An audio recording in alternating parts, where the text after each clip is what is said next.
akusiko kubuka katulabe. Hallelujah. Sekali mulumi ategezwa tusemwa katunamuli ya Yesu. Yesu niye mwamba, Yesu niye mwamba, Yesu niye mwamba, Yesu niye mwamba, Yesu niye mwamba, Yesu niye mwamba, Yesu niye mwamba, Yesu niye mwamba. Wale watendo kwa wasi tugende. Hallelujah. Yagala werenga kwa rudi kama tuliapa. Rudi. Akapira kama tunasema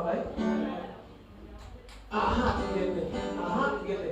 Yesu niye mwamba, Yesu niye mwamba, Yesu niye mwamba, Yesu niye mwamba, Yesu niye mwamba, Yesu niye mwamba, Yesu niye mwamba. Tegera. Let's go hallelujah. Mukama w'umusamariya ya Yesu.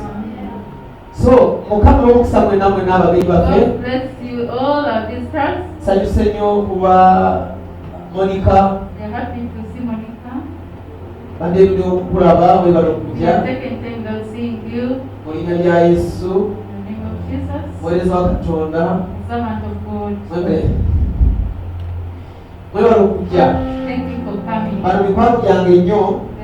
They are his good friends. Bino we twabera nga tusaba. There is where they used together. Basaba nnyo ne tusaba nnyo. They prayed really hard. Era twebaza Mukama basanze nga bagejja bafaana bulungi. She has met them and now they are far. They are looking nice. Mukama alina ekisa kingi. God is so great. Nange nagejja. Hallelujah. Amen. Nange nagejja. Hallelujah. Amen. Sister watuwe bali bambe kulika y'obulwadde. Sister will be back. Kulika y'obulwadde, kuliko obulwadde Mukama bw'omusamunyereza. Speak for David. recovery. David. Hallelujah. Afu. Hallelujah. Amen. Hallelujah. Amen. Abaweza Mukama kifo kino tubaniza mu linnya lya Yesu. We welcome all the servants of God. Abagenyi baffe bena tubaniza. We welcome our visitors. Eno kanisa yitibwa Pure Mission of Christ This Church. church is called Pure Mission. Esangibwa wano mwe tusanze bweza. It is found where you found us here. Twebaza Mukama bw'atuyimirizaawo. We thank God that He has Linnya saved lya us Yesu. to stand. Nga sina kugera bingi. God is saying much. Tulina olukungaana. We have a conference. Tulina semina y'ennaku 6. We have a conference for 6 days. Etandika ennaku 7. It will start from 27th Ez'omwezi guno. 27th of this month. Era nga tugimaliriza ennaku olunaku kusooka n'omwaka omupya. We'll be ending it on the first of the next year. Ezo nnaku 6. Those 6 days. Tulina deliverance We have ne deliverance prophecy. and prophets. Twagala Mukama tukyalire. We want God to Tulina visit us. omugenyi okuva mu Amerika.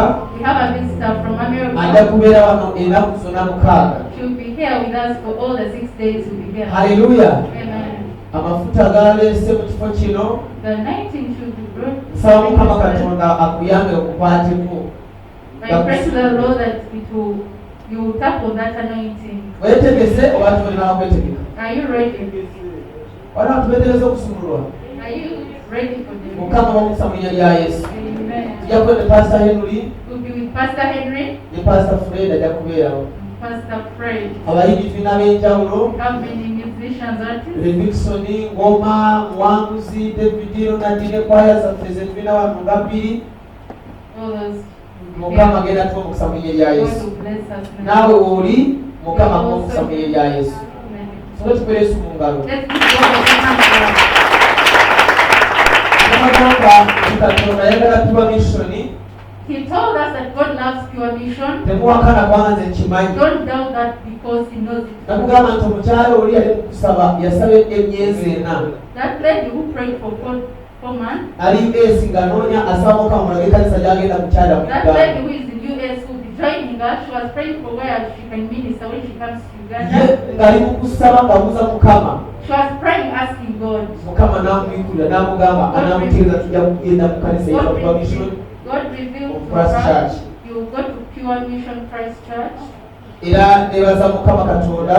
He thanks the good Lord. Kyadama ne kiyita mu sister wa Stella abeereyo Canada. Also, the sister of Stella, who stays in Canada. Omukyala yambula kusimanga Mukama nsindise nina okujja mu kanisa ye. God has sent me to come to your church. Twebaza Mukama bw'ajja kubeera n'olukuŋŋaana olungi mu linnya lya Yesu. Thank God that we'll be having a Saba Mukama muyambe fellowship. tobisinga.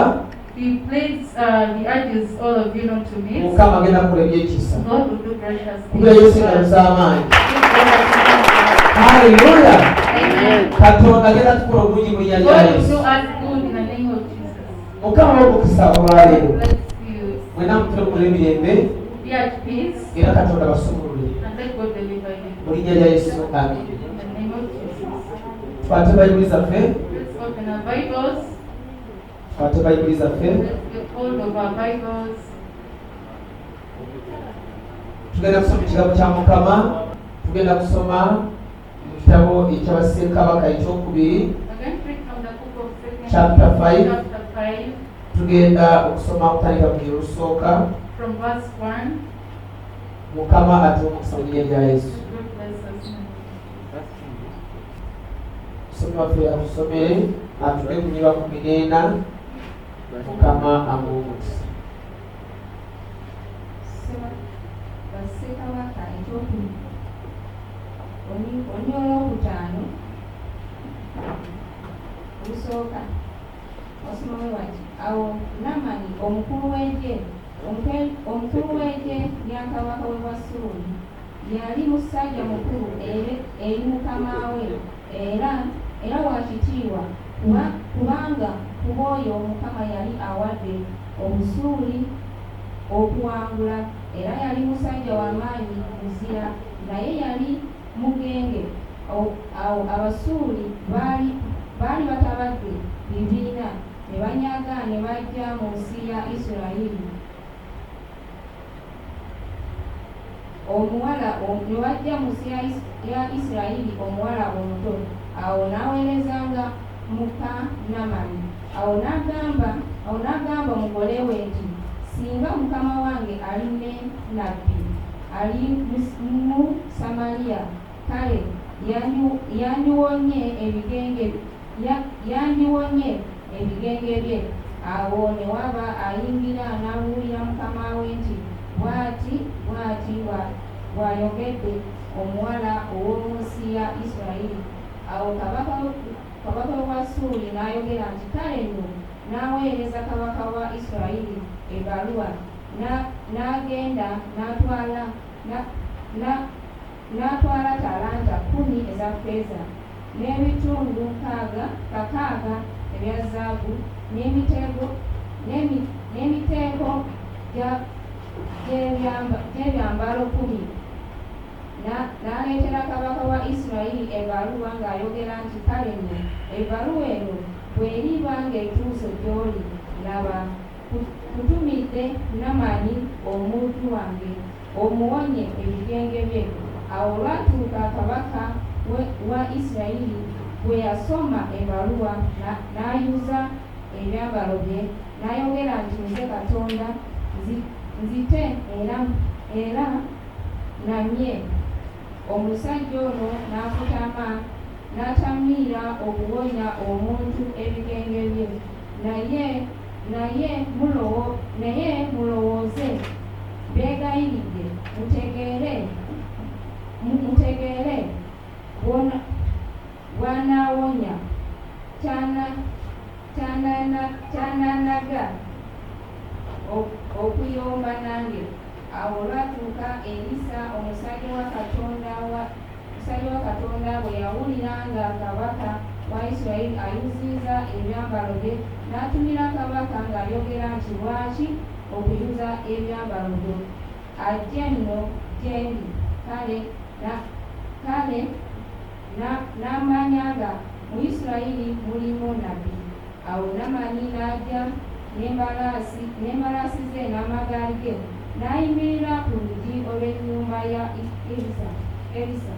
Erisa n'amutumira omubaka ng'ayogera nti, genda onaabe mu Yoludaani emirundi 7, kale omubiri gwo gulidda gy'oli, naawe oliba mulongoofu.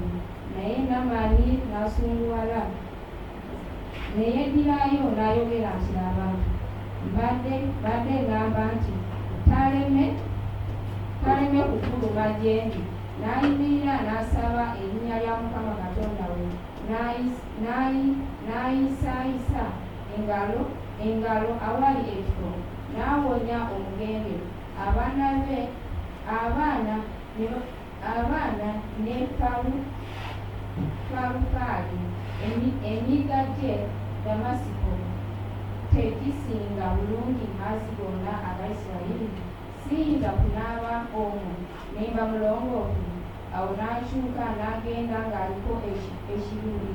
Awo abaddu be ne basembera ne boogera naye nti, kitange, nabbi singa akulagidde okukola ekigambo ekikulu tewandikikoze. Kale tosinge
nemuvaako. Amina. Mukama gw'omukisa mu linnya lya Yesu. Tugenda okwogera ku kigambo kino Mukama kyatuwa n'olunaku lwa leero. Tusomye mu kitabo eky'Abassekabaka ekyokubiri ne batugamba omusajja bayita Naamani. Omusajja ono Naamani yali musajja ow'amaanyi nnyo ku bwakabaka oba mu nsi ey'Obwasuli. Era omusajja ono yali ng'amanyibwa ne kabaka nyiriggwanga nga mumanyi. Naye omusajja ono yalina obulwadde obw'ebigenge. Njagala twogere ku mawulire oba ku stori eno nga tulowooza lwaki omusajja ow'ekitiibwa,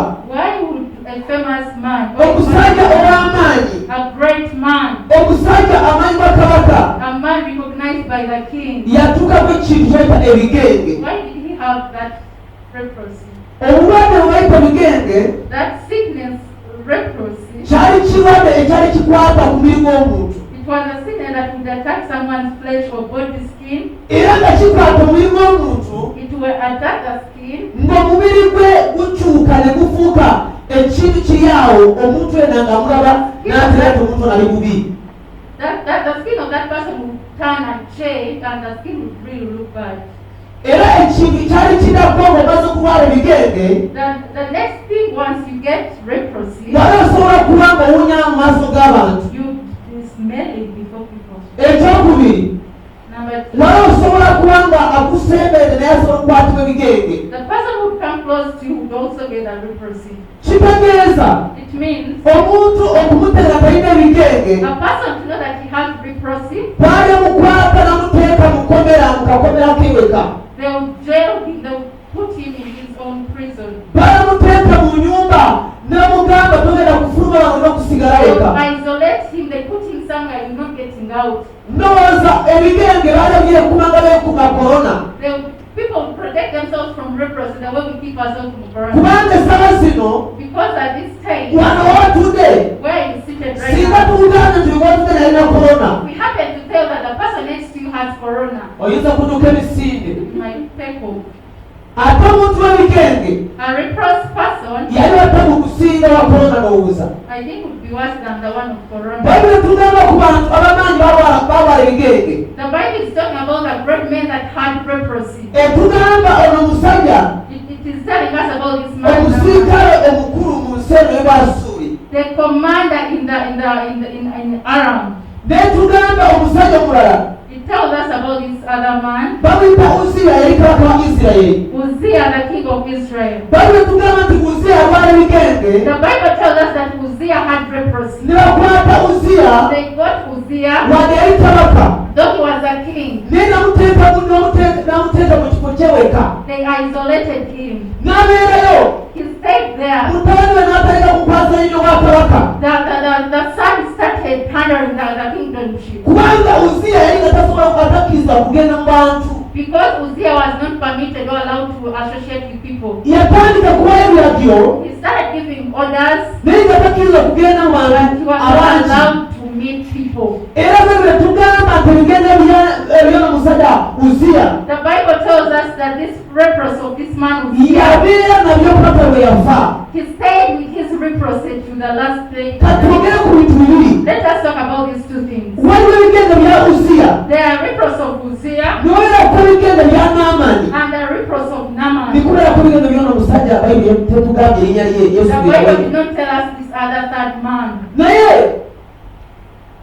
Uziya yafa n'ebigenge. Uzziah died with his leprosy. Naamani n'awonya ebigenge. Naaman was healed from his N'ono leprosy. musajja Yesu n'amuwonya ebigenge. Even this other man, God healed him from his leprosy. Jjukira Naamani Remember, Naaman si mu Isirayiri. was not an Israelite. Munawanga He was a foreigner. muntu weeyo He stayed there. mu ggwanga eritamanyi Katonda wa Isirayiri. He stayed in a nation that did not know his truth. That did not go.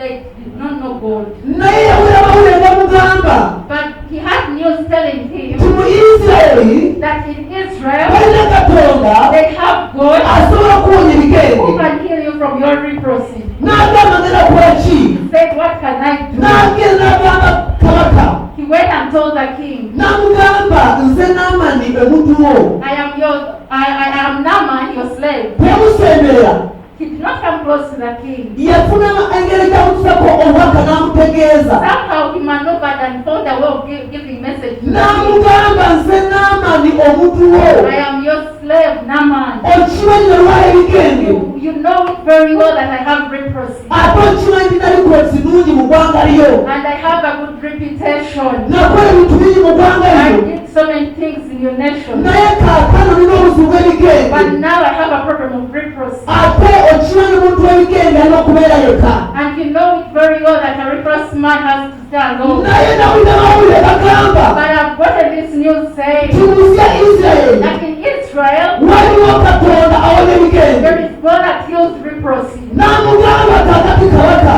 He told him now the king, wandikira kabaka wa Isirayiri you write a letter to the king of Israel omugamba nti kaakano and tell him that now gezaako olina mutwale gwekusiirikidde. try to heal the person I'm trying to send to you. Kabaka wa Suuli n'akwata ebbaluwa n'agiwandiika. The king of Aram he wrote the letter to the king of Israel. Ebbaluwa n'agisiirika. He sent a letter to the king of Israel. N'agisiirikira kabaka wa Isirayiri. He sent a letter to the king of Israel. Kabaka wa Isirayiri n'akwata ebbaluwa n'agisoma. He got the letter and read the letter. Naye nga kabaka wa Isirayiri But the king of Israel tamanyi n'okumanya nti mu Isirayiri kitegeere nti Erisa gy'ali agenda kukola But obulamu. even the king of Israel did not know that Elisha was there who healed this man. Kitegeeza ki? What does that mean? Abantu b'obweru People from outside, baategeera mawulire gagamba nti mu Isirayiri atuukayo awona ebigenge. people from outside got the news that whoever enters Israel will be healed from leprosy. Naye kabaka wa Isirayiri But the king of Israel tekitegeere did not know that. kubanga Bayibuli tugamba Because the Bible tells us yasoma ebbaluwa n'atya he read the letter and he got scared. n'awulira bubi. He felt bad, he was perplexed. So otere ekintu kyamutiisa. First get to know what perplexed him. Bayibuli tugambye nti bwe Bwasuli The Bible tells us that Arameans, balina maanyi mangi mu kiseera ekyo. they were strong. Kitegeeza okubanga omuntu w'amaanyi akusabye obuyambi ne bukubula. If a great person seeks for help ate nga nawe kabaka and you're also a fellow king. nawe ekyamanya kumwetaaga You also need him to kyabusa mu maaso ge. something embarrassing before you. Olunaku lwaleero Today, obeera nga oli neiba, tugambe olina neiba wako ekitiibwa if you have a neighbor who respects you, n'ajeewo obudde bwekyo n'akonkona comes in the midnight or nga masanyalaze wonna wonna gagenze when they have no power, n'akugamba mpa ku kasimu komulise mu nyumba yange please help me with your phone. I got like oba n'akugamba mpa ku kando or help me with a candle. kando n'ekuula And you fail to get a kyokka candle. oli neiba wa minisita oba omuntu And the w'ekitiibwa neighbor to a minister or even a ekisooka ky'olowooza one thing you first think osooka n'ogamba nti bambe you will really say, omukisa guno gunsuba if I miss this chance, nandibadde muyamba nange maaso alinemwetaaga I'll at least help you. Maybe ahead I will also naye sifuna help. kintu kyakuyamba omuntu ono But I w'ekitiibwa have failed to help this when I kye can. kyatiisa kabaka Isirayiri That's what scared the king of Israel. n'akwata emboozi He n'aziyuzaayuza broke his robes and wemera clothes. kuyuzayuza engoye ze After tearing his clothes, elisha n'agitegeera Elisha, wherever he was, he got the elisha news. n'amuweereza obubaka Elisha sent the news. n'amugamba kabaka wange He told him, my king, kiki ekikutiisa nga why are weeyita you scared when I'm here? kiki ekikwerekiza nga Why are weeyita you worried yet I'm here?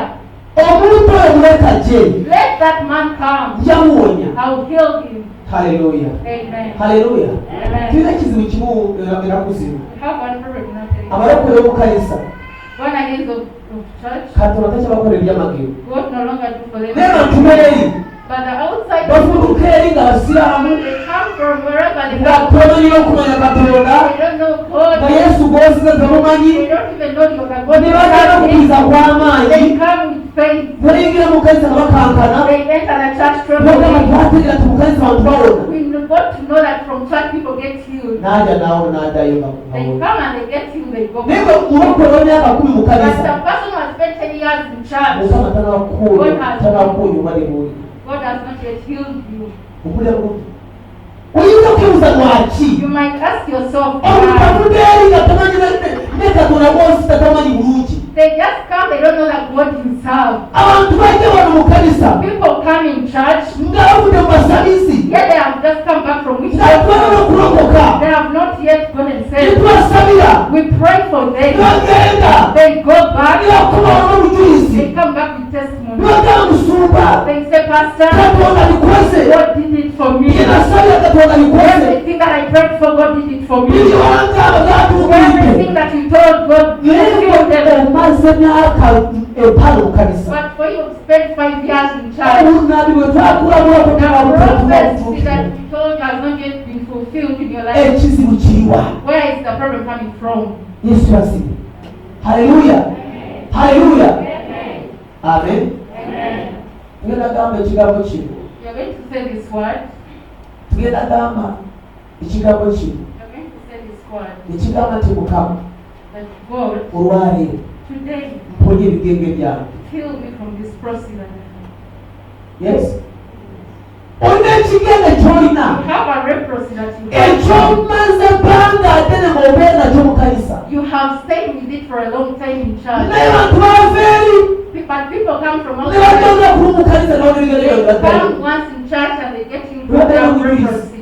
They go back with testimonies. yesu yasibe Amen. luli nabagamba mukwano Yeah, gwange time he told us about his friend. yajja wano mu kanisa He came to this sibya church. namumanyi Prayer knows. twagendewo tumusabira They went to his place and they prayed for him. twasaba naye They prayed together with him. mukama n'amusuubiza kumukolera God promised him so many things. n'abeera ebitono byamukoleddeko So they were only a few that were fulfilled. naye luvannyuma n'aleeta mukwano gwe After some nate time, he brought a friend. ne mukwano yali mugomvu nnyo okusinga ye But the friend was more humble than this guy. nemusabire mukama n'amukola ebyamagero They prayed for him and God did oli bwe yawulira wonders. amawulire gagamba nti oli mukama mukoledde When the one who invited a friend, when he got the news that yankubira ku ssimu he called the pastor. nangaba musumba Pastor, bundi bangambye nti katonda yamukwedde nnyo someone told me that God worked for him. lwaki yamukwedde nnyo Why has God really worked for nze me? katonda kunkolera byona bye yansubiza And yet God has not worked for me everything that he promised me. nemugamba katonda alina enkola gyakola Then pastor said God has his way of being. tuli mu kanisa tumaze bbanga We ddene are in church, we have taken time in church. tulina experience mu kwegayira, We have experience in interceding. tuyimba ekkanisa n'ekankana, Yes, we sing and the church trembles. tukola emizimu egimuka, Just like demons are they free. naye waliwo ekigende kitulemedeko. But there is a leprosy that has stayed down. Ekigende kinoonya kikufe abalimunyi ba Katonda. What is that leprosy want from us, the children of God who are in church? Embeera lwaki tekyuka nga tuli munyi ba Why is Katonda? that situation changing yet we're in the house of the Lord? Lwaki tugenda kufa bigenge Why are we going to die of leprosy? ate nga ffe tumuwulira balalawo n'ebigenge? Let me preach to others and they get you. Omanyi omuntu w'ebigenge You know a leprous person asobola kusala nomwebawo n'ekigenge yena akisigaza. can pray for you and you'll be healed from that leprosy, but they still stay there. Waliwo omuntu yajja n'angamba There is one time one person came kikakati to me. musumba Now, Pastor, ebintu bitabusi. things are really bad. Musumba yansabidde The pastor prayed for me, naye bwe yansabidde ndaba nga n'nkwatirira. but when pastor is praying for me, he touches me. Ate yandabuddeko ebintu byemanyi. And he's prophesying things that I know me. Nagamba ne mugamba ekito kisoboka. And pastor said, yes, it's Nagamba naye nagamba ayinza kuba n'omuze n'emize emirala mu mutima gwe. but maybe he has these other characters habits in him. Eri mugamba kisoboka. And pastor still said, yes, it's possible. Nagamba naye muweza wa Katonda But a servant of God ayinza kusabira can pray for you n'akulabwako and prophesy n'ebituukirira and things are fulfilled. n'akusabirwa ne neewona And they pray for your sickness and n'akulabwako n'obiraba and they prophesy and ate nga muyayi but he's still a good man. nga kwatakwata Then he's abakyala touching girls. Like ng'ano asabiriza sente he still asks for money. ne mugamba kisoboka. And pastor said, yes, it's possible. Mugamba kisoboka. Yes, it's possible. Obadde okimanyi kisoboka. You know that it's Obadde possible. okimanyi kisoboka. Ne mugamba kisoboka. And pastor said it's possible Kulw'ensonga emu because of this one reason. ekintu ky'oyita ekirabo What something that is called a gift n'ekintu ky'oyita obulokozi and what they call salvation byawukanye. is different.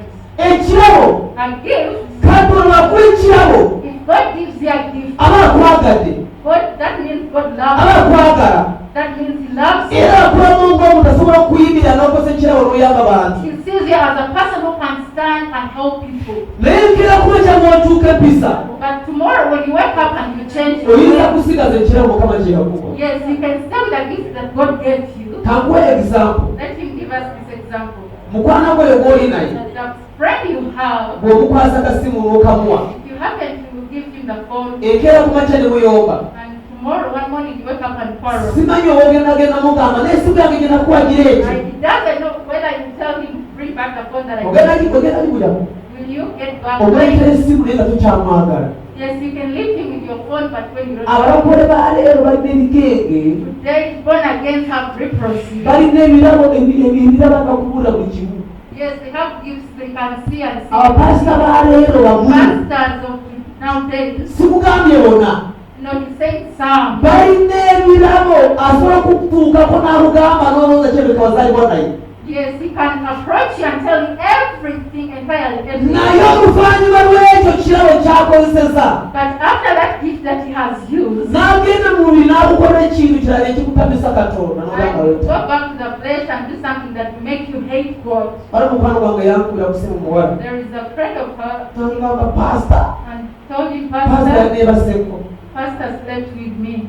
Mugamba wange. And Father said, what? Mugamba pasita yaneebaseko. First, I slept with the pastor. Ne mubuuza kiki. Then Pastor was, Yankubira ku simu. he called me on the phone. N'angamba olebe Mukama kye yamulaze. There is something God showed him N'angamba musange waka. that I find him home. Ankole deliverance. Then deliverance and me. Nemugamba deliverance tayinza kubeera mu kanisa mu ofiisi yabyebera waka. What kind of deliverance is that that cannot be done in a church or in an office but from home? N'angamba ate kukyala omwoyo omuwala naye taata we yali pasita. Even the father of that girl was a pastor. N'agamba taata we namubuuza kakati ngende ndabe ku pasita muno. Should I go and see pastor? Fine, genda. The father said it's okay. Teka kizibu genda. Pastor has no problem. Just go. Naye bwe yatuuka yamuteeka mu kasenge. When the girl reached the N'asooka pastor, n'agala. the pastor Amugamba locked the tufuge door. tugale emizimu gino Let gyebofuna us pass ogifumbira. this demon. Tugikube nga tejenyeenya. Let us beat this demon. Ne basooka ne batandika ne bagigoba. Kati omwana yangamba The girl told Yasooka n'akwata ku mutwe n'atandika n'asaba. Etapita kunula mu linnya lya Yesu. The pastor started starting from the head. Engalo ne zikira mpolampola nga bw'emizimu. The heart to go slowly. Naye omuwala we yansobera n'angamba Oh, what amazing nagenda thing. kuwulira n'empula n'engoye nazo nga bazigyamu. The girl felt that they were also removing the clothes. Ngamba faya bibeerayo mu nseego eyo Katonda gye yatonda bibeeramu. Yes, this world that what things are really they're happening now. Yaka amaziga n'angamba yansabidde She cried, she said, n'ankozesa n'alamaliriza nga kyali mu kusaba. Ayogera n'ennimi. the guy was speaking in tongues while he was in the girl. N'angamba musumba kati mpulira abalokole bantamye. Now I feel I'm hating everybody. Mpulira sikyagala okusaba. I feel I don't want to pray anymore. Mpulira saagala n'okuddamu okulaba omusumba I yenna. don't want to see any pastor. N'angamba kati nkoze ntya. What can I do? Ne mugamba Then pastor said, pasita alina ensonyi naye nawe olina ensonyi. pastor has a mistake, but you also have a mistake. Bayibuli etugamba The Bible tells us amagezi bwe gakubula Katonda akulekerera. if you fail to have wisdom, God will just Wano abandon you. eno si gye mulaba. This world that you Buli see, muntu yenna alina bunafu bwe. every person has his Buli own muntu yenna weaknesses. yenna alina Every obunafu bwe. person has a weakness. Buli muntu yenna alina Every obunafu bwe. person has a weakness. Bw'okola tolina kusanga pasita omuweereza Mukama nga mwenzi mubbi nga You byonna will not byonna find bikola. a pastor thief or what. Ojja kusanga ng'asabiriza ssente Yes, you find him collecting naye money from people, sikaati tayeetaaga. but he doesn't need skirts. Ekiki yakugamba Mukama ndaze kino ne kino ne kino naye leeta kakadde tukigobe Just kigende. give me money, then you just test this thing to Oli osanga sente tazisabiriza nnyo. You might find another one doesn't need money. Naye n'omuleeta dole n'oyambaza sikaati. But even if you bring a doll and just put Ate it giwa down, kansoli nga ginyiganyiga. yes, you'll cancel that doll well touching. Ojja kusanga oli nga ye alina n'ekigenge nga takuuma budde oba alimba oba alina biki. Buli muntu alina obunafu Every bwe. person in this world has. Lwakuba naawe amaaso go gateeka ku bantu balala b'otunuulira. Because you put your eyes on other Naawe people, singa weekebedde bulungi you examine yourself very olina well. obunafu mu mutima gwe weemanyiiko. Have a weakness that you know in yourself. Totulimba totufera. Don't lie to us. Naawe wano w'oli Even you who is here, okimanyi ebikutuukako ng'oli wali weka mu nsonga. there are those things that happen to you when you are Buli alone. muntu yenna alina omuggo ogumukuba n'abaana Every person has bakukiriza. a stick that beats him and says that I Olira am. bulungi. Naye ekizibu kye tulina But the problem that we have, ekigenda ekyo ky'olina that leprosy that you Katonda have, asobola okikuwonya God can heal you from it. naye toyagala Mukama kikuwonya. But you don't want God to heal you. N'enzikirizaayo Your faith yagenda n'etuuka wansi w'ekigenge. went and it hid itself under the leprosy. Ekigembe ne kisinga obuwanvu enzikirizaayo. Now the leprosy outweighed the faith. Bw'okola ekigenge kikulembedde. That's why you see the leprosy is still Ne there. mugamba kakati Then pastor said, now, emuwala you young girl, wakuteeko n'ogenda ku mitinga pastor we. you went to meet a pastor at Tomanyi talina ofiisi. Don't you know that he has an office? Agamba mbimanyi I know he naye era muntu wa Katonda. but you know he's a servant of God. Ffenna tuli bantu ba Katonda. Yes, we are all servants of Naye mu God. bantu ba Katonda mulimu bantu ba Katonda sitani bakozesa. But among the servants of God, there are others that the devil uses. Kubanga bwe tugamba nti omulabe w'omuntu wa mu nnyumba munda. That the enemy of that person, Omulabe w'omuntu wa mu nnyumba munda. the enemy of that person is within the house. Haleluya. Haleluya. Nandi mugamba kakati He told him now, gwe kukuba edduulu byakulemye. Kukuba edduulu byakulemye. did you fail to scream? Naye mugamba kirabika n'abatuusa wakati n'owulira nga I think you also along the way you just enjoyed them. namugamba kirabika n'abatuusa wakati n'owulira nga bikuwoomera. I think you also along the way somehow you enjoyed. Okkirizibwa okukuba edduulu. Yes, you are loud, you are permitted to scream. Okkiriza okukuba edduulu. You are permitted to scream. Musawo bw'aba nga olina omusawo ku ddwaliro mu You have kalu a doctor in the room.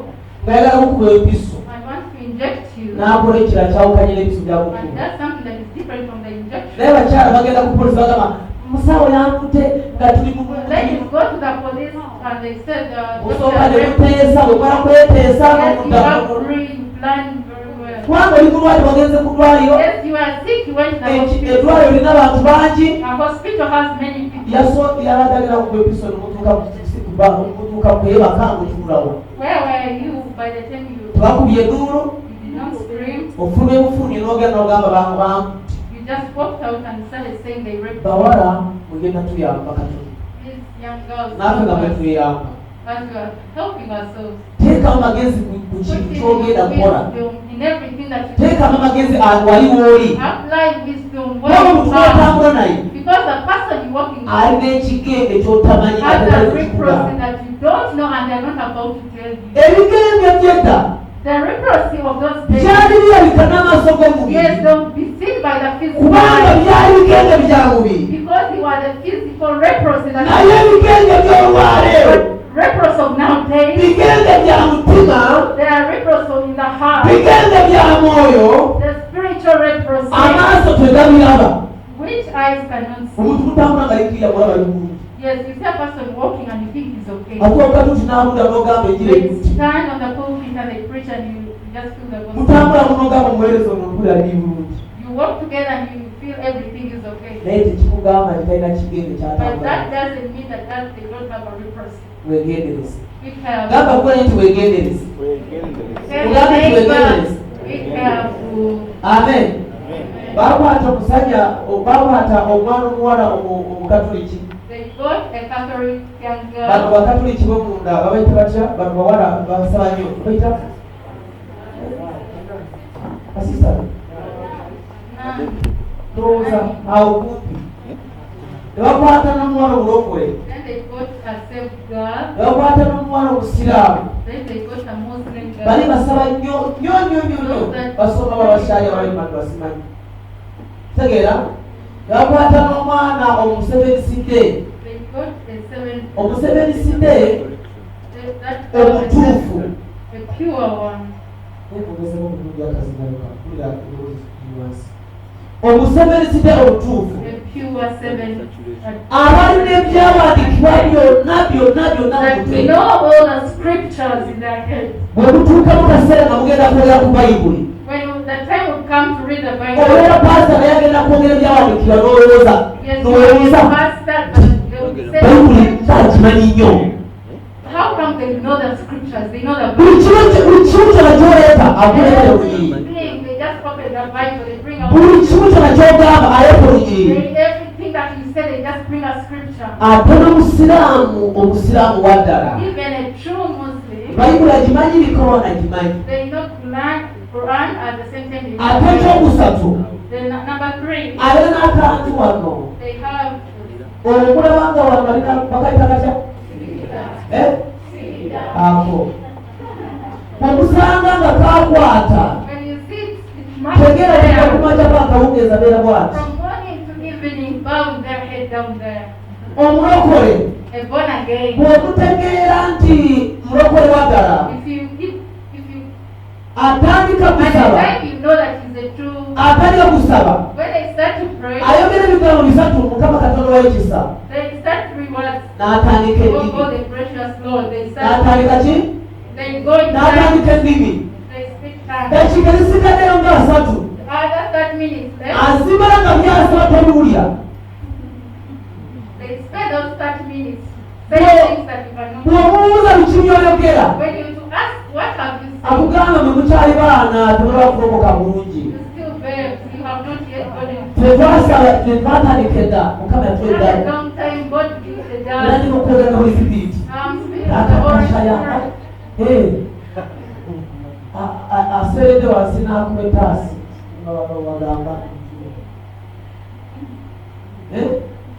yesu yasibu Amen. haleluya Amen. oyo mulokole Yeah, that is the Oyo mulokole. again. It's a person. ola bulungi abedda bali batukola buli nnyo Those ones a long time they would do us balakusanga bad. weyimirira mu muwala bwoti Whenever they would find you standing in the ground, agamba toli mulokole they tell you not to accept otambula God. n'abawala You walk with girls, oyambala kampi putting on short things, wambala bikunyiga putting on tight things. naye ye tayambala bikunyiga tatambula n'abasajja Yes, they don't put on tight clothes, they don't walk with men. naye batuuka mu kizikiza bwe batambula But when they reach in darkness where no one can see them, ebiwanvu byeyambula they remove those long things.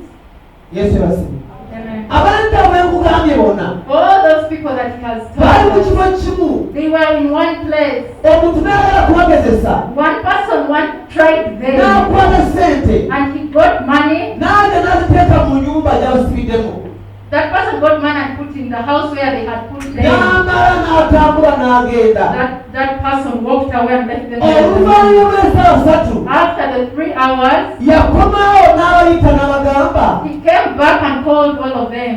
oluganda musiraamu You brother Muslim, nga ntuna sente zange wano olwozi ozirabyeko I left my money here. mugamba alamusala I did not see it. saazirabye I did not see it. saazirabye I did not. aba kimanyi Allah knows it. ala ndaba Allah sees it. saazirabye I did not see your money. n'ayita omusebensidde Then he called the n'amugamba ekigambo kya mukama kigamba that person said the word of the Lord said, teweegombanga n'ekitali ky'okukitula n'okyegomba don't admire what doesn't belong to you. olekera bulungi n'agamba si asitute Then the man was like that. n'ayita mukatoliki Then he called for the Catholic. omukatoliki n'amugamba sebo You man, ensapula ezisoma I read this rosary kuva ku makya paka kawungeezi from morning to ebirundi evening. oba birundi bikaguma Over how many times? n'amugamba maama wa yesu andaba Mary of Jesus is sisobola zikwatako there. I cannot touch your money. n'ayita omulokole Then they called for omulokole naye n'ajya the born again came n'amugamba forward sinja mu buganda and said, my akasente brother, kange okalabyeko did you happen to see my money by any n'amugamba chance? faya Fire! omuzimu okutte guvuddewa That demon that attacked, where did it come from? tetusobola kukwata ebintu mukama byatugaala okukwatamu We cannot touch what God stopped us from era touching. nokuzitunda nga sinza zitululira I cannot even dare to look at that money. sisobola I cannot. kati n'abayita bonabonabona n'abagamba Let's kati call all of them. nga tuli basiraamu Yes, we are tuli Muslims. baseberiside We are Adventists. tuli balokole We are born tuli again. bakatoliki We are Catholic. abo munda abawa abo munda Within. sente zange Where did my money go? haleluya Amen. mulokole n'agamba tusabe tubuze mukama Let the born again say, let's try to practice. naye lwaki bagala kubuuza mukama nga buli muntu bamweka Why do you want to ask God when you are in the manyi house? waliwo ebintu ebitera okubuuza mukama There are some things that are not needed. You ansa ask gy'olina God. togibuuza mukama The answer that you have, no need of asking. yesu yasiima kati gawe oli mwana mukazi ani atwala sente ani atwala sente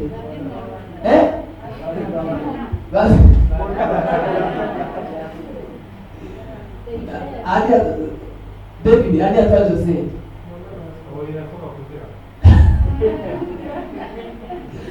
kubera yesu ingabo zamanye twate anse ansa amagezi That is the right answer. yo ansa ya magezi agambye ayazitwara oyo yasaba okuzira The one who saw it first. haleluya Amen. haleluya Amen. setaani ayingira buli wamu The devil can go buli through wamu ebigendo byatuukayo everywhere. buli wamu ebigendo byatuukayo Lepers reached everywhere. ogamba nti pasita yakoze bubi If you say, Pastor did me bad, ojagende wafaazi naye agenda kikukula yes, you go to the father and you also do the same thing. ogende wa sheekh If you go to a sheikh, naye agenda kikukula the sheikh will do the same thing. obutuukirivu mu nsi ye katonda The righteous man is only God. obutuukirivu mu nsi ye The katonda only righteous man is God. haleluya ekirwa kiri kimu What is there is only tegera God. kigenge kyo Get to know your otegere reference. kyavaawa Get to know where it came from. otegere okuliza kuwona kunaakonya kigenge Get to know the faith that you have. Can it heal you from that repress? osanga okukkiriza kuwona tekusobola okuwonya If you kigenge find If you find out that the faith that you have cannot heal you from that leprosy, genda noyukiriza kw'amaanyi go and kunaakutangira. seek for more faith that can heal you. Haleluya. Amen. Haleluya. Amen. Haleluya. Amen. Naamani Naaman, kyeyakola what Naaman did, n'asisinkana Elisha. Naaman met Elisha. Elisha n'amulagira n'amugamba Elisha commanded him, gende wamwe. go back, N'amugamba genda mu Isirayiri. go to Israel. Waliwo ekintu ekiweta Solowamu. There is a pool called Siloam. Genda ogwemo. Go and dip yourself there 7 times. Ogenda kuwona ebigenge You will byo. be healed from your leprosy. Ono Naamani n'anyiiga nnyo. Naaman became furious. N'atala okubiyogeramu. He started grumbling. N'agamba kakati. He said, now, Omusajja ng'anyoomye nnyo. this man has really despised me. Ng'amanyiridde nnyo. He has really familiar me. N'ewaffe Even in Bwasuli. my country where I come from, N'ewaffe mu Bwasuli. even where I come from in Ireland, Tulina amazzi mangi. we have good waters. Lwaki sigenda muge waffe Why can't I go to our own? agasinga n'agala okunyirira That is even better and clean than this one. n'engwamu ate I n'envaamu. immerse myself there, then I come out. Haleluya. Amen. Omuntu n'amugamba Then the slave told him, tikaaka kisinga bakugamba ekintu kisinga kwekyo. how about if they told you something that is greater than this? Wandibadde okikola n'owona. Yes, you do it and you be cured. Naye okugamba ekitono But they told you something small, but you have Bawulire refused. balokole. Let him tell Bawulire us. balokole. Okugamba erinnya lya Yesu tiriwonya. Say the name of Jesus that it heals. N'okkiriza terinya lya Yesu And lisuula. you believe that the name of Jesus Ne delivers. weenenya ekibi kyakulemerako. And you repent that sin that stayed in you. Kintu kyangu nnyo okusinga kugenda wa jjajja. It is something very small than going to a witch. Naye bantu bangi bali mu kanisa But many people say in church, ne bigaana. and it fails. N'akwata embuzi ye Kalebu n'agenda wa jjajja. They get one colored goat and they go to the witch. Akugamba paasa byamulema nasaba ne bigaana. Then they tell you how the pastors failed. Akugamba Mukama Katonda yalemera okumponya. Then they start telling you how God failed to help them. N'asalawo n'agenda wa Setaani. They take a decision to go to the devil. Katonda tebyamulema. God did not fail. Okukkiriza kukumalira kutono. It is only your faith that fails you because it's Naye only Katonda gw'olina amaanyi ge togategeera. even the God that you have, you cannot tell the power that He has. Kye kyaleeta obuzibu ku kabaka kuno Naamani. That's what brought problem to this man. Naaman. Haleluya. Amen. Haleluya. Amen. Haleluya. Amen. Haleluya. Amen. Nakula ekintu kino. Let him tell us this. Abantu bangi beesinkana mu woofiisi. He meets many people from the office. Abangi bampa obujulizi ne bagamba Many batusabye. testify that yes, you prayed for us. Mukama n'atukolera. God worked for Bantu us. bangi bali wano mu kanisa. Many come in this church. Abangi bampa obujulizi ne bagamba Mukama musuma tusabira Mukama n'atuwonya. Many testify that you prayed for us and God worked it out Naye for nze us. waliwo omuntu gw'endala ne musinkana. There is a person that you meet N'entegeka tutagenda kuwona. and he gets to know that that one will not be. Kubanga otuulira omuntu entambula gy'atambula. You look at a person and you see the walk of that N'otuulira amalala person. g'alina. You see the pride that he has. N'omuntu olwogamba ono tayinza There is kuwona no n'wanaakola way. atagenda There is no kuwona. way this person can be healed. Kubanga kuwona kwaffe Because our healing kukwatagana n'okutegeera kwaffe comes alongside our n'empisa zaffe even the way we conduct ourselves, n'okukkiriza kwaffe. even with our faith. Musumba anaakukwatako Yes, a pastor can lay hands on you, si agenda kuwona. but he's not the one who will heal you. Waliwo omuntu sipiriyani we yasabira There is one person Spirian prayed for ku simu. over the phone. N'amugamba Sipiriyani, That person called Prophet Spirian, Sipiriye. Prophet Spirian. Leero kasala kosajja katono.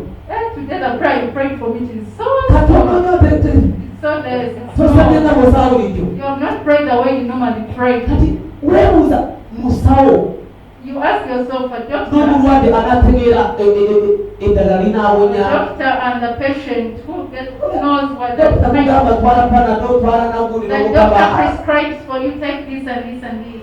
kulaba ojja kutuuka mu bwe kenyini okukira tutambulina. Time will come when you don't have faith. You Bakusabira n'ogamba they pray for you. tewali mafuta agali mu kanisa. There is no anointing in that Mafuta church. agaliyo kati sigenda kuwona. There is no anointing in that church. Era ekitiiso togenda kuwona. Yes, it is true you're not going to be healed. Naye bw'onaawula mutima gw'omunda But if you feel within you n'ogamba ekigere kyange that this leprosy that I have. Today I have to be cured. God will heal you from that kind of leprosy. Feel within your heart. Disease that I have. And God will heal you from that. Hallelujah.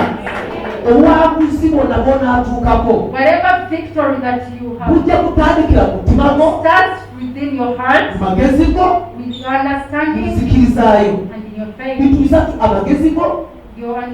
your wisdom, your heart and your faith. Yes, you can be wise and you have the heart that seeks the kingdom of God. You overcome. Hallelujah. But our hearts thinks and meditates on things that are different from God. Our understanding, we perceive things which does not come from God. The belief that we have is not God. If God should do for me this wedding, if He doesn't do it for me, I'll go and get married. Let God give me money. If He doesn't, I'll go and I just steal. Let God give me that good. If He doesn't give it to me, I'll get a post, I sleep with him.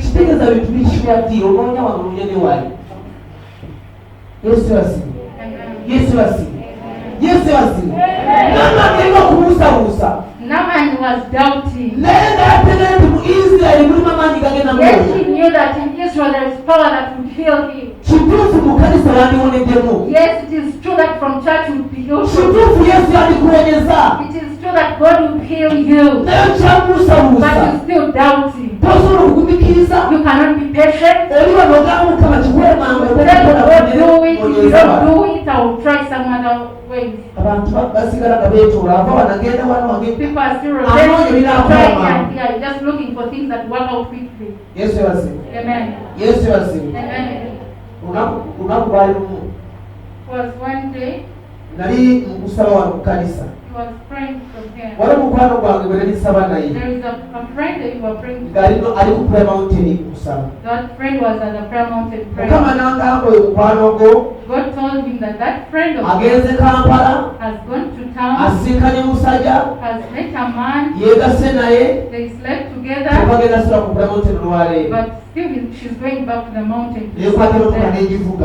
Pastor got his car and when he reached at the prayer mountain, Pastor met her when he was dropping her. Then Pastor said, praise God. He said, amen. Where are you coming from? I'm from a birthday. One of my sisters.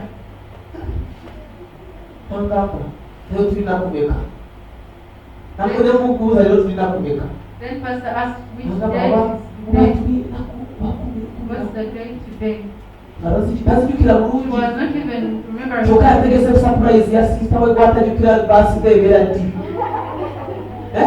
I prepared a birthday for the sister. Then Pastor was like, tell me the truth. You have a problem that brought you at the mountain.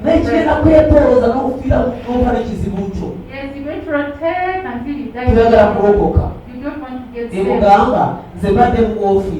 Then Pastor said there was in the office.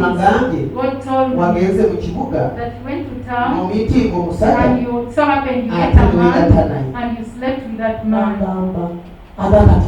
Then she swear to God, I am from a birthday. Coming from the birthday. Yes, it is true. Pastor asked for the last time. God met me in your office. That you went to town. And it so happened that I found you coming from town. Did he lie to me or told me the truth? Yes, it is true. He told me the truth. I'm from town. Now God said he met a man. Did he he lied to me? Nanga mubasi debatemo. Yes. Nangamba emubuza kakati. And first asked again. Katonda yagambye nti wali omusajja gwe wagenze n'ogenda naye mu nnyumba buli babiri wagenze But bati you bagenze. went with a man in a room. Nagenzeyo naye tewali kyabaddewo. Yes, I went there, but nothing happened. Yagambye muyiteko ne muyitako naye tewali kyabaddewo. Nagamba kakati. Now, Nga Katonda yagambye nti God told me kye mwakoze yandiike. something happened between Nanga you pastor and teweebenya. Pastor, don't bother you. Yagezezaako naye namugaanye. The man tried, but I refused. Nemugamba kati kubuuza kasembayo. Now I'm asking you for the last time. Nze Katonda yagambye wagenze newebaka naye You tiyagambye went and yagezezaako. slept with him, not just Nanga trying. pastor kakubulira mazima. Then she was like, Pastor, let me tell you the truth. Nagaanye n'andemerako. I refused and he insisted. Kakati bwe nalaba nga ndemeddeko Now when he insisted, namulese n'atandika I left him to start. naye dakiika zonna bbiri awo But just for only 2 minutes, neneekyanga. then I refused. Kati olaba obulamu bw'omuntu bizibu tulina. The life of a person, Ekibi ky'okoze ogezaako kukinoonyereza the sin kukikeereza ku that you buzito. have committed, Olaba abantu bakola vidiyo akwata mundi nga GPS nyingi n'agiteeka mu guli n'agisalaasala GPS n'agiteeka mu MB. Yesu basibu. Kati kitegeeza abantu tukola ebintu tetwagala bizitowe. yes, we commit sins and we don't want them to weigh. Nyawe weneyo wezi n'agamba mulina lya Yesu okujjako boyfriend wange Then teri mulala. other than my boyfriend, there is no other guy. Boyfriend only. It's only my boyfriend. Hata sikulimba. I'm not lying to you. Yesu basibu. Amen. Yesu basiwe.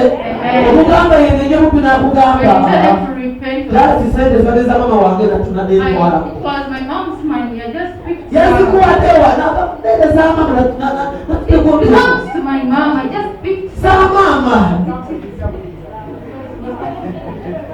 Yesu yebasiwe. Amen. Nakugamba omukyala yagenda kwenenya nga mulogo. There was a lady who wanted to repent. Omukyala agenda kwenenya When she was repenting, n'agamba Mukama Katonda nsaasire God forgive me. kubanga muyamba okutwala abantu be.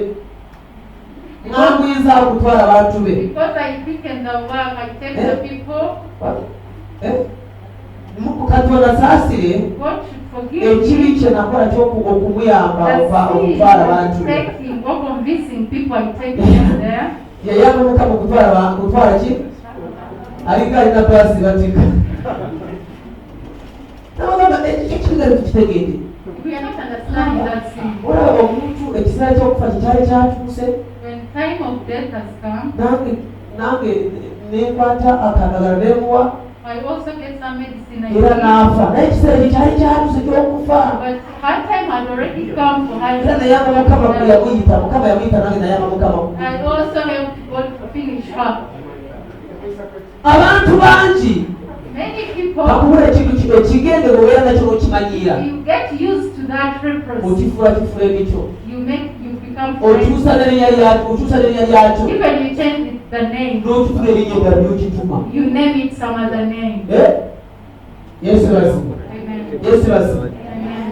Yesu basibu. Amen. Manyi tebakyagamba nti gundi ne gundi wadde bali manyi omuwala n'omusajja baba bateeka wedding When a man and a girl and a boy are preparing the wedding, tebaasasula walise tebaasasula tebaziwaayo they paid dowry, they did naye everything. nga tebabateekamu empeta mu They kanisa have not yet put a ring. tebakkirizibwa kwegatta. They are not allowed or permitted to sleep together. Nagamba musajja wange Then the ghost starts claiming, kyasi twatestinga we kutestinga just tested each other.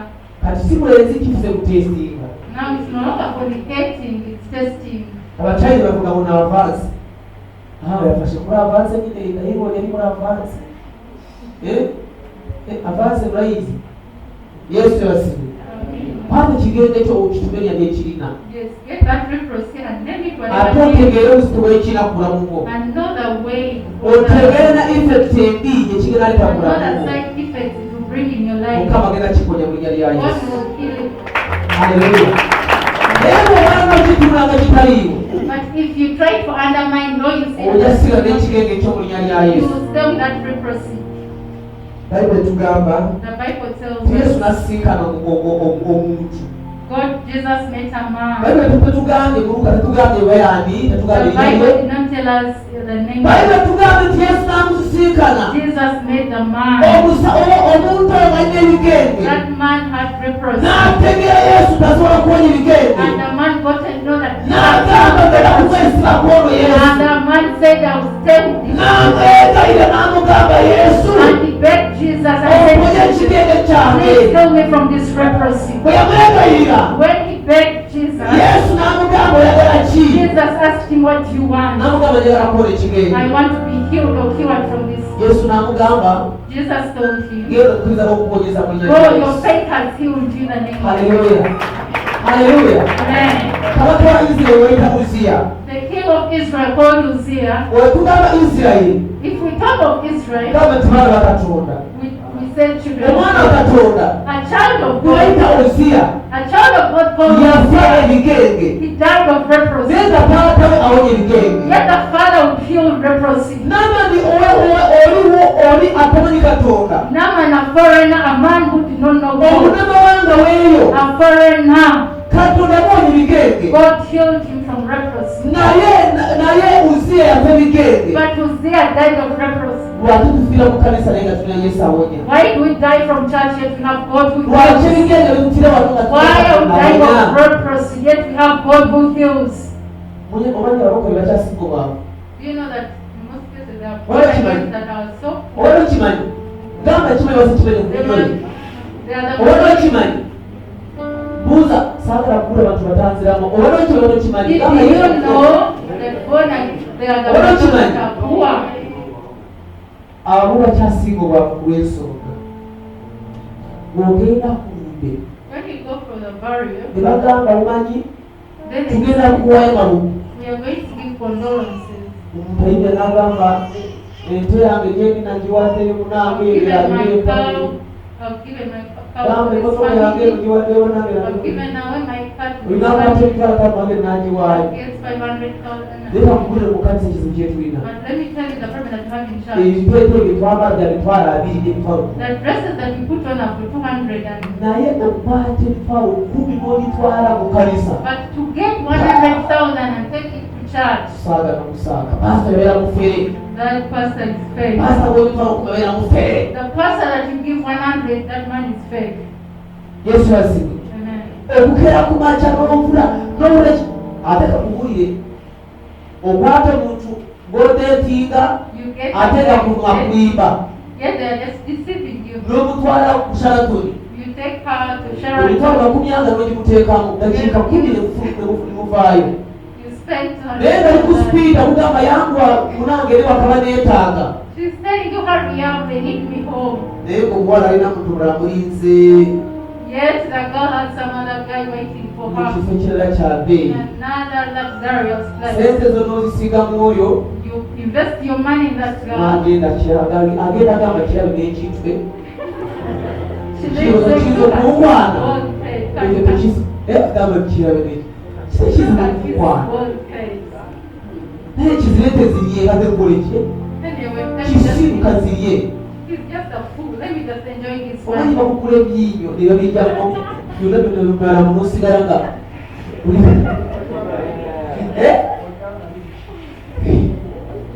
Yesu yebazibwe. Amen. Yesu yebazibwe. Yesu yebazibwe. Kati genda olaba obwavu bwe tulina lwaki tufunemu obwavu mu kanisa. Go try and find out why Sente I we tusiba enviiri. the money that we put into plate our Ze batutwala hair enjala mu saluuni. and we do our nails from the salon. Ze tutwala mu dry cleaner. When we go for dry Ze cleaning, tutungamu ebiteeteeyi n'empale n'amasuuti. we buy our suits and clothes, our clothes. Ze tulya mu restaurant. The one that we spend in restaurants, Ze tutwala mu garagi. that we take to garage, Ze tuwaayo kusupportinga weddings z'abantu mikwano gyaffe. with the one that we spend contributing for Sente other weddings. ze tuspendinga mu bintu ebirala The money that we- mu kanisa. Bwate mukimanyi. The money that we spend out there, it is much more than Wakinoonyereza the one ko that we bakitegeera. use. Did you try to do research about Genda it? okinoonyerezeko otandikireko. Go and do research. Genda okinoonyerezeko ogule. Go Go and research for yourself. The money that we spend in other things much more than the one that we give in church. And the God that we don't give our money is the same God that you are going to ask for money. Do you know why you hate it? You don't give the love to God who loves you, just give love to others. Just spread or just spend your love to others. But you don't have the love of God. That's the leprosy that you have. Today go back to the pool and dip yourself, immerse yourself and wash yourself. Get out from that deep when you feel that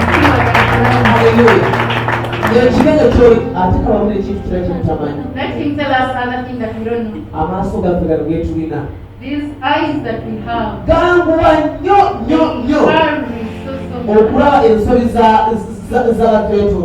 To see the mistakes of others. The eyes that we have, we quickly see mistakes in other people. If they happen to tell you get up and tell us the mistake of the other person, that one just pass people without raising. We call and they don't pick. She segregates, she breeds silence. And if ask that same person, tell us the mistake. She looks at you as if she was a woman. She walks well. Yes, they also get somewhat our eyes cannot see us and know us. A person who is cured of reprobation. You hear this thing? A person who is cured of reprobation. A person who got saved. That person becomes the eyes of the other person. And he lets that person also to become the eyes of the other. It means that if he thinks that way, if a person approaches you and tells you, God, you're so proud, don't be humble. Try to be humble and be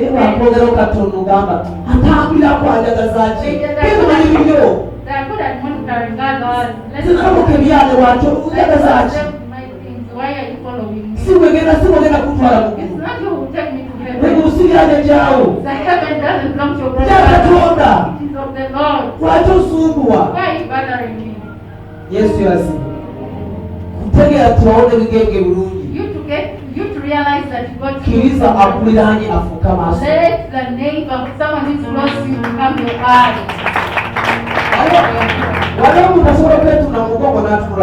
Is there anyone who can if you can look at your back?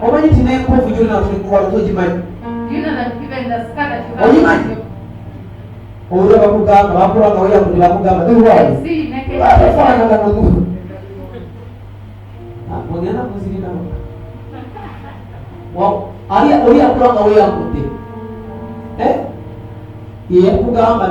The other person who saw you naked is done with something about your back. Yes, yes.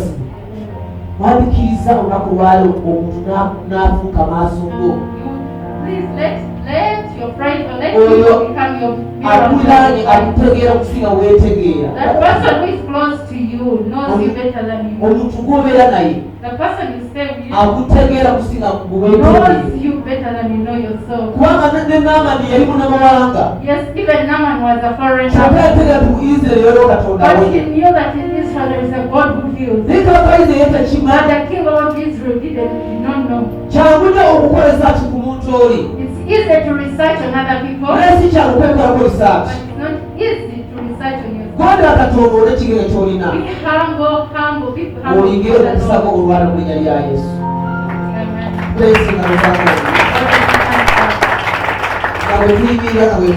Let's get up on our feet and we pray. Hallelujah. Amen. Yeah, let's get up on our feet and we pray. Awo n'aserengeta n'enyika mu Yorodani ebirundi musanvu ng'ekigambo bwe kyali eky'omusajja wa Katonda. Haleluya. Omubiri gwe ne gudda nate ng'omubiri ogw'omwana omuto n'amulongoofu mu linnya lya Yesu. Serengeta kubanga olabina amalala wekade waggulu. You are praising yourself. Serengeta mu katukirira ku katono. Try to reduce. Kiriza ku malala. Adjust. Kiriza ku kwewulira. Reduce the pride. Waliwo abantu bamanyi nti be balungi. There are some people that know that they are beautiful. Nalabako omuwala omu. He saw a certain man. Emisimu gy'ewaabwe gyamwambala. The spirits of the family, ancestral spirit had Emisimu possessed gy'obwenzi gy'ojjajja gyamwambala. The spirits of fornication had possessed her. Nsonyi bano gereka batumalize. Olaba omuwala wanga emisimu gy'ewaabwe gya bwenzi. If the morality or the spirits of fornication in a girl, kye kimugamba nti yambala kampi nnyo they are the ones ebisambi that byo command, they wabweru. are the ones that let this girl put on short things and let your thighs be seen. Kati buli musajja yenna amulabye n'alaba ebisambi nga binyirira. And whenever every man sees look at that girl, they will see that the thighs look oba amujjako enamba y'essimu oba ng'etika oba kolaki yeegoba kwewaka naye. they just feel they want to use that naye girl. buli muntu nebamuga buli mulungi olulungi olulungi. But once every person tells you that you're beautiful and ensi yo beautiful, natandika n'agitambulira then they will start walking on the Katonda top of yatonda the ye. world. Ate omanyi ekizibu kya Sataani Do you know the problem of the devil? bw'ogenda mu mira ne weetunulira When you go in the mirror and look at yourself ekikugamba tubulire obubi obuli luddawa and tell us the bad things that are on you, gamba nze ndikiriya buli wamu you just say that me I don't do nze ne bulungi kugamba I'm just beautiful, that's enough. okugamba katula amatama gazimba But we see your cheeks are so gamba gamba nedda no. nze Mukama yatonda yampa mukozi God just hated you. waliwo yangamba yajja nangamba waliwo bantu Mukama yakola weyakooye yakola atya nangamba musungu olaba nze Mukama yankola bulungi God created you. yanyama nampafika God helped me and gave me figure. That's era banange nampa olubuto nalutwala God just took out the tongue. era ze bantambula Me when I'm walking. abantu olwo baba batulira nti All the attention of people beyond naye me. nayita ambulira omutwe gwagenda omutwe mubi gulinga ekijja But I waited till her to say that golden head she had. namulinda kulira omutwe kino omutwe mulungi natangamba She didn't say that. tegamba kitegeeza Setaani akulaga walungi w'olina The devil just shows you the good things that you have ensi and natandika n'ogirinyako then you just step on the ekyo wall. kigenge Mukama kuye kigenge kunya lya Yesu That's a reproach. gamba Yesu olunaku lwaleero ekigenge kibale kubalwa Whatever kind of reproach that was in my kiveeko olwaleero gamba Yesu kisoboka It is possible. sisaanira kubeera mu maaso I'm go not worthy to be in your presence. kisoboka It is possible. seetegeera obugebuzi bubundiko I don't know my weaknesses. kisoboka It is possible. obulwadde bwange sibutegeera I don't bulungi know my weaknesses.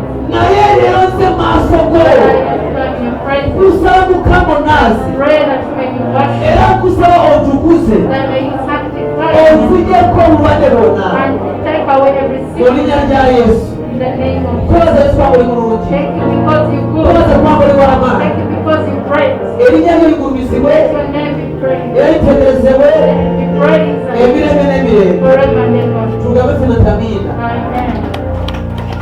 haleluya Yesu akutukuze mu linnya lya Yesu Let God purify and Yesu sanctify akutukuze mu linnya lya you. Yesu God purify you in the name of akugyeko ekigendo ky'obusungu Let it take out that reproach of akugyeko ekigendo ky'obwenzi that fornication, akugyeko ekigendo ky'obulimba that deception, akugyeko ekigendo ky'okwogerera abantu talk about people, akugyeko ekigendo ky'okweyagaliza being selfish and mean, akugyeko ekigenge ekyokwegomba eby'abantu desiring other people's things, akugyeko ekigenge ky'obutya being jealousy of others. bw'amala kusumula akugyeko ebigenge byonna After byolina delivering you from all the agenda riches, kufuula emmere mu linnya lya Yesu you shall ojja kutambula buli bulungi you walk and you bayibuli walk. etugambye The Bible has told nti us omusajja wa Katonda that the man of God, n'addayo waawe he went back to his home. Siriya In his, yaddayo Siriya he went going back to Wabasi Syria. basuli noza. Alam. Yaddayo ng'alina face. He went back with a group Ngeri y'omwana omuto. that was looking like that of a Katonda young ne baza okutukuza God ddala. had sanctified and Genda purified. bw'ebigambo bya Mukama Katonda Go w'ebigambo. and listen to the laws of the Lord. Genda mu kidyo wansi mu Go back to kwetwaza. the word well and eat the Teeka food. amalala wali. Put aside all Ogende mu the kidiba. pride and go in that way. Katonda kutaase mu linnya lya And Yesu. let God save you in the name of Kubera Jesus. Yesu engalo z'amaanyi. God, I give thanks to God. Wabeera omuliro ogw'alinagere. Sabasaale. You pray this Gamba prayer. ayi Yesu. Kisoboka. It is possible Omukisa gwange. that my blessing, Setaani yakukwatako. that devil cheated me. Kubanga nalemerwa okutambula nga bw'oyagala. Because I don't walk the way you want. It Kisoboka Setaani yandinyaalinya. is possible that the devil troubles me. N'amanyiira nnyo. And it's really familiar. Kubanga saatambula bulungi Because bukuulyo. I cannot walk well. Naye olwaleero nsaba nyambaza amaanyi I pray that may you empower me. ag'obuwanguzi. Victory. Onyambaza amaanyi Empower me. amaanyi ag'ekisa. Power is victory. Nsaba onyambaza amaanyi I power. onyambaza amaanyi May you empower me. tambula nga bw'oyagala I walk the way nsobola okuwangula. that I may be Lema Yesu Katonda ize God of Israel. cyangwa nyange nswale Setaani I shut the musaze leero musaze leero cyangwa wagibona every kind of power, azakozesa every power that you are using okulwanyisa to fight okutambulako follow me. abo olwaleero Pray. tebakyakola ku bwobwale They have amanyi w'amaanyi I am victorious. ndiwa Yesu ndi muwanguzi sigenda kuwangulwa omweso kya Mukama Because of the grace, kyonna ayagala okutuuka kyona wherever that I want to achieve, kibeera kituuka mu linnya I lya will Yesu achieve it in the name of olw'ekisa Jesus. ky'Omukama Because Katonda of your grace. era tugambe tamiina. It's all saved. Haleluya, haleluya. Haleluya, haleluya. Katonda wa Isirayiri akuumukisa mu linnya lya Yesu. God of Israel, bless you in the name of Katonda wa Isirayiri akuumukisa mu Let linnya the lya God of Yesu. Israel bless you in the name of Katonda wa Isirayiri akuumukisa mu linnya God lya of Yesu. Israel bless you in the name of Kyogezaako mukola ekigaaga. Wherever you tried and tried, Bw'omala kukola ekigenge after you've been cured of the tekigenda kuba okugaana. do not stay there. Katonda kufulwa amaanyi mu linnya lya God Yesu. will make you powerful. Era kuba olunaku lwaleero From today henceforth, ekisa kya Mukama kikubeere mu the linnya lya grace of Yesu. God be with you. Genda wangule mu linnya lya Go Yesu. and overcome. Genda wangule mu linnya lya Go and Yesu. overcome. Genda wangule mu linnya lya Go Yesu. and overcome. Genda wangule mu linnya lya Go Yesu. and overcome. Genda wangule mu linnya lya Yesu. Go and overcome.